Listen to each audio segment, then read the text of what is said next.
Добрый вечер.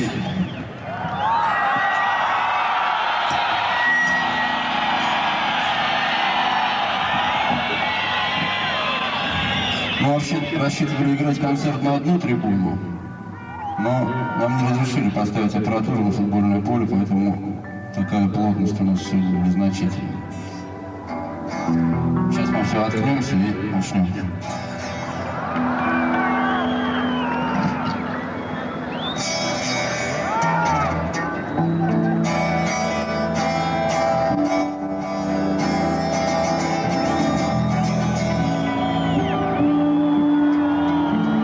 Блядь, это всегда самолет, самолет.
Каждому яблоку раздому пасть, каждому вору возможность украсть, каждой собаке палку и кости, каждому волку зубы и кость. Снова на окнами белый день вызывает меня на бой. Я чувствую, закрывая глаза, весь мир идет на меня.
Спасибо. Спасибо. Я боюсь, что тем, кто сидит здесь совсем справа, будет плохо слышно, потому что все вот эти колонки развернуты скорее вот так. Так что, если есть возможность, наверное, лучше пересесть. Дим, пожалуйста, на гитару сделай громче.